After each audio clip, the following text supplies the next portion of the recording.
सौरभ शर्मा जी, सहारनपुर। राधे राधे महाराज जी, आपके चरणों में दंडवत प्रणाम।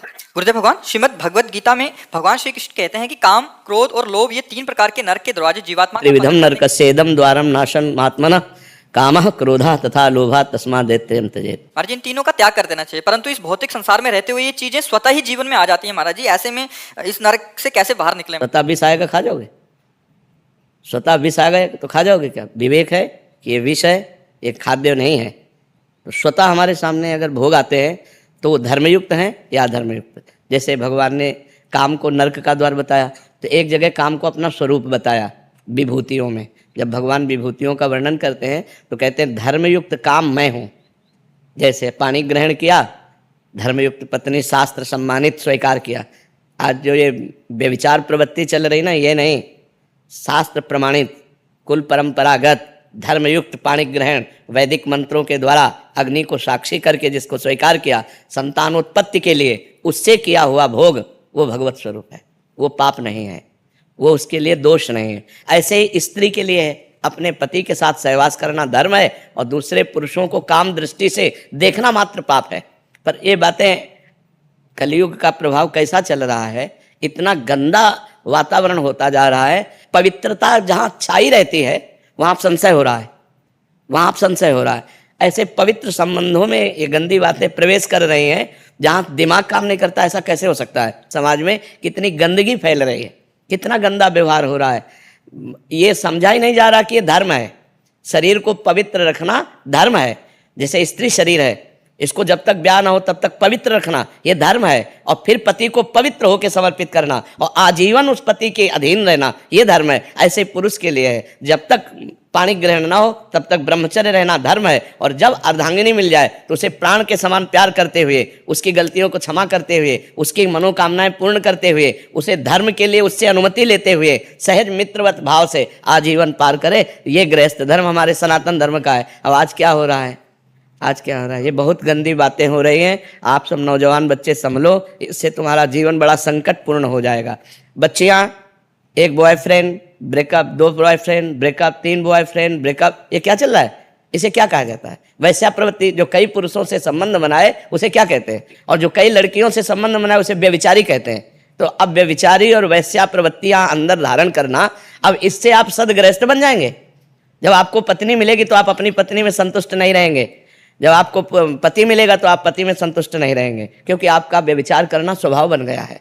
इसलिए धर्मयुक्त ब्याह और उससे फिर जो संतानोत्पत्ति के लिए भोग किया जाता है वो काम भगवत स्वरूप है। तो ऐसा नहीं कि हमारे सामने हर भोग आ गया तो हम उसे भोगे। हमारे अंदर विवेक है, धर्मयुक्त भोग है तो उसे हम भोगे, धर्मयुक्त नहीं है तो हम उसका त्याग करें, नहीं तो हमें नरक जाना पड़ेगा। जो पर पुरुष से रति करती है रौरव नरक कल्प सत्परे, पतिवंचक परपति रति करई रौरव नरक कल्प सत्परे। जो अपने पति का त्याग करके दूसरे पुरुष से संभोग, वो सैकड़ों कल्प तक नरक भोगती है। ऐसे पुरुष के लिए लिखा हुआ है। उसमें श्रीमद् भागवत में पढ़ के देखो, जहाँ नरकों का वर्णन है, जो पुरुष दूसरी स्त्री से सहवास करता है तो वहाँ लोहे से तपी हुई स्त्री नरक में, और उसी का आलिंगन करवाया जाता है। अब मरना है नहीं वहाँ, अब वर्षों उसी में चिपकाए रख ले। बहुत होश में, बहुत होश में। ऐसा नहीं है कि कर्मों का फल नहीं मिलता। बहुत, जब कर्म अपने स्वरूप में आ जाएगा तो बड़े बड़ों को दंड देता है, बड़े बड़े संत महात्माओं को भी दंड देता है, बख्शता नहीं है। बड़े बड़े संतों के जीवन में देखा गया। तो ये कर्म बहुत बलवान है, ये नष्ट नहीं होता, ये दंड दे के ही नष्ट होता है। इसलिए कर्म बहुत सावधानी पूर्वक करना चाहिए। तो भगवान ने तीन को नरक का द्वार बताया, कामः, क्रोधः तथा लोभः। तो क्रोध की स्वयं उत्पत्ति नहीं है, इसकी काम से उत्पत्ति है। कामा संजायते क्रोधा। काम जब हमारी वृत्ति उदय होती है उसमें बाधा पड़ती है तो हमारे अंदर क्रोध आ जाता है। क्रोध स्वयं नहीं आता, क्रोध कामना में बाधा पड़ने पर आता है। जैसे कहते हैं कि आप हमसे नम्र व्यवहार करें तो ये हमारी कामना है, और जब आप नम्र व्यवहार नहीं करेंगे क्रोध आ जाएगा, क्योंकि हमने कामना की। कामना अगर ना हो तो क्रोध की सत्ता ही नहीं है। तो कामना से ही क्रोध प्रकट हुआ। और जो लोभ है वो कामना से होता है। कामना पूर्ति होने पर लोभ होता है और कामना की अपूर्ति होने पर क्रोध होता है। तो मूल जो है वो काम है। इसीलिए भगवान ने गीता जी में कहा, ये काम सबसे बड़ा शत्रु, इसको मार डालो अर्जुन। अर्थात निष्कामता जब तक नहीं आएगी तब तक शांति, आनंद, सदगति नहीं होने वाली।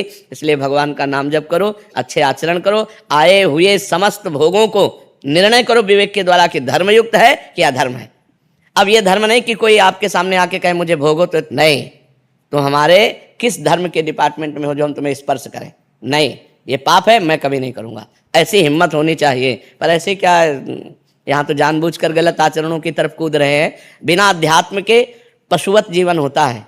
इसलिए शास्त्र स्वाध्याय और संत संग अध्यात्म जरूर जानना चाहिए। आज के नए बच्चे अध्यात्म को जानते नहीं, इसलिए अध्यात्म अनिवार्य है।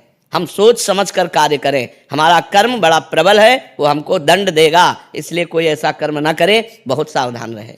जैसा मन में ख्याल आते रहते हैं कुछ भी, तो क्या उनका भी पाप लगता है? वो नहीं, कलयुग का एक प्रश्न। अन्य युगों में तो लगता था कलिकर एक पुनीत प्रतापा मानस पुण्य होए नहीं पापा। मानस पुण्य तो लग जाएगा। जैसे आपके मन में आया कि अब हमारे पास रुपया है, कल चलते हैं और बिहारी जी का भोग लगाकर सबको बांटते हैं, और आपके सामने कल ऐसी विपत्ति आ गई कि रुपया भी गया और आप भी ना पाए, तो आपको वो पुण्य मिलेगा।